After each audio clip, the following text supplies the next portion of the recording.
Hi guys! Good morning! Today's video guys, mag-repair na naman tayo ng house repair guys. Yung mga makukumpuni natin ng mga bagay-bagay dito sa loob ng ating bahay. Kagaya po nito guys. So ito po, ayan yung aking ginawang ilaw. So ito guys, itong sliding door, makikita nyo. Ayan, sasara natin. Nakita nyo guys, nagbabounce siya kahit iganon mo siya. Bumubukas. So sa gabi dito ko kasi nagpapahinga ang aking asawa. Pag binubuksan natin yung aircon, lumalabas yung lamig dito. So need natin ayusin ito. So saglit guys. So yun na nga guys, kailangan lang natin ng Phillips screwdriver para i-adjust natin yung sliding door. Baka yung pulley niya masyadong mababa dito sa may parting kaliwa at yung sa may pagsara masyado naman mataas. So tataasan lang natin guys yung bandang kaliwa. So saglit. So ito ang aking tool bag. Kailangan lang natin ng Phillips screwdriver. So maliit yan. Kailangan natin ng medyo malaki-laki. Ayun. Ayan, kompleto tayo na guys ng kuha. Meron tayong safety gadgets, extension cord, one test, tsaka ito, Phillips screwdriver. So, ito, titingnan muna natin guys dito. Ayan, nakaupo na tayo. Una, titingnan natin, baka may mga maluluwag na tornilyo dito. Hindi na masyadong lumalapat. So, check natin yan guys. So, katulad dito, parang maluwag. Ayun, mahigpit naman.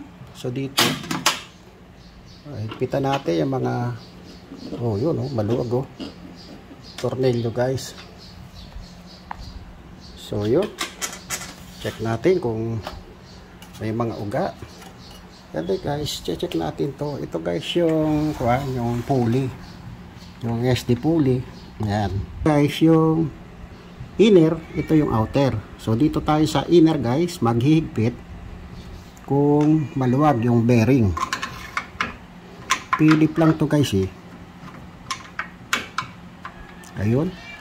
So mahigpit naman guys. So ito, tingnan natin. Ito guys yung adjustment. Itong pangalawa na to, yung malapit dito sa flooring. Ito guys yung pagtaas at pagbaba ng pulley. So ayan, tingnan natin.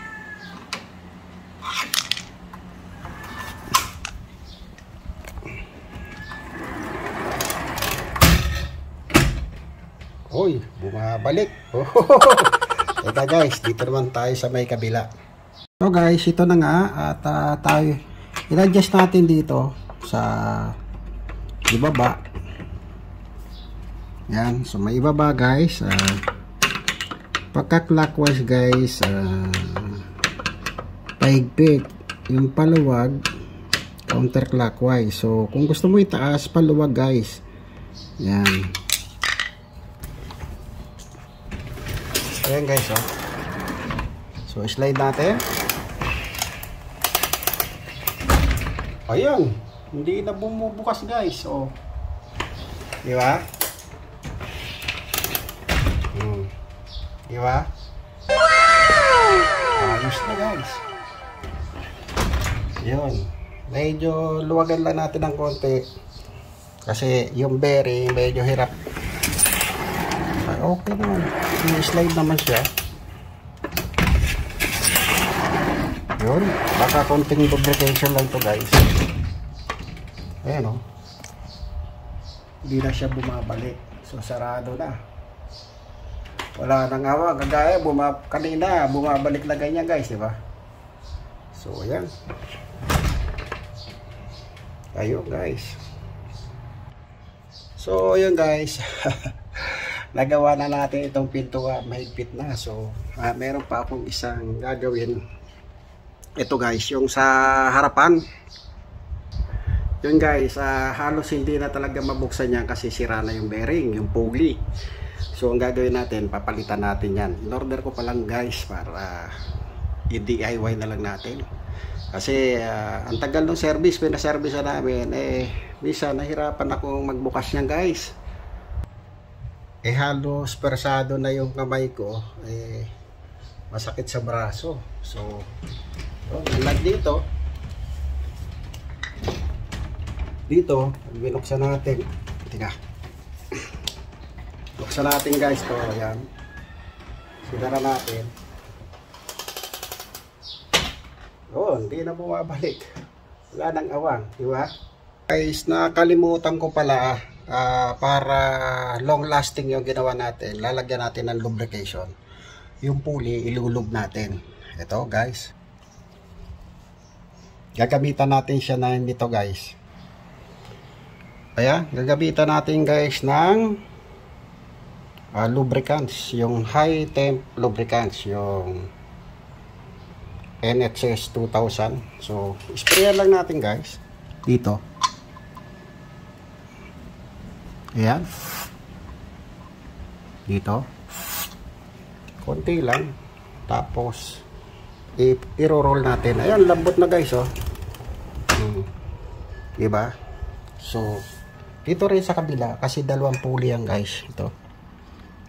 Lagyan din natin ng lubrication. Konting-konti lang guys para ano. Kaya na guys, oh. Suwabe na. Hindi na bumabalik siya. Sarado na siya. Kaya siguro pagdating ng misis ko mamaya, matutuwa na naman siya. Ayan, oh. Diba? At saka hindi na talaga siya bumabalik. Ito lang guys ang problema. Kasi pagka nag-aircon, yan. Talagang gumagano siya. Nagbabounce pabalik. Kaya sayang yung lamig, lumulusot lang dyan sa awang. So since na ito, lock na siya, wala na. Sarado na siya. Hindi nag-aano lalabas yung hangin. Yung ating lamig. Ayan guys, tapos na. Bali, dilinis din natin yung daanan niya. Ayan. Ito guys, dilinis natin to. Pinunasan natin ng tissue. Ayan, kasi puro buhangin na guys. Nakita nyo naman yung basura guys, oh. Ang itim na, di ba?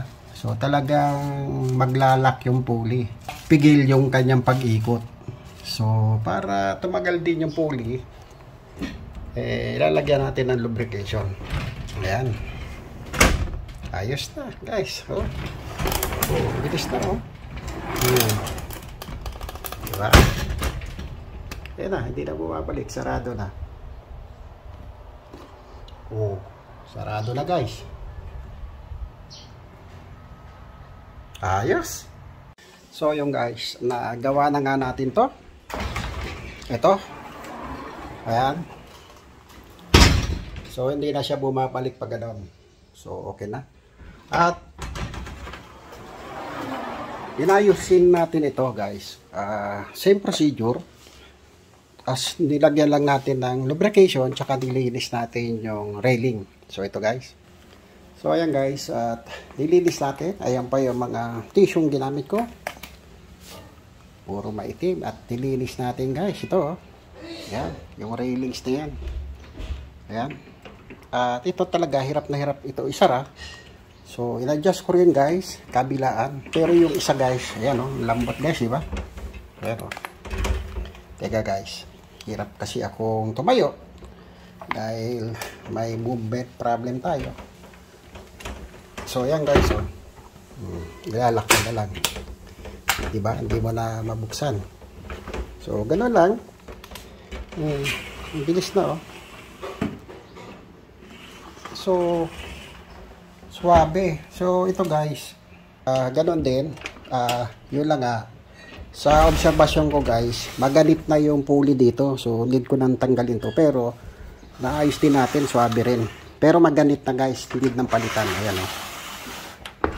Yung isa buo pa yung pulley. Diba? Ayan.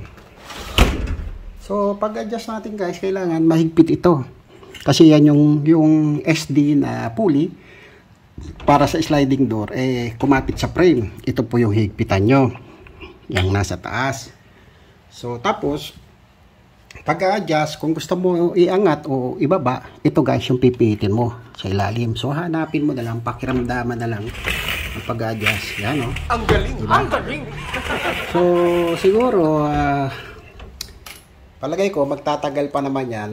Pero itong isa maganit na eh. Baka bumigay na talaga yung pulley. So need na natin guys palitan. At i-order natin via online na lang. Mura lang naman guys. Wala pa atang 50 pesos ang isa nito. Heavy duty na ang kukunin natin. Single lang siya. Merong heavy duty na pulley, mga 100 plus. So yun ang kukunin natin. Dalawa lang naman to. So 2 pinto, 4 plus doon 8. So 8. Order tayo ng 8 SD pulley. So ayun guys, hanggang dito na lang at muli.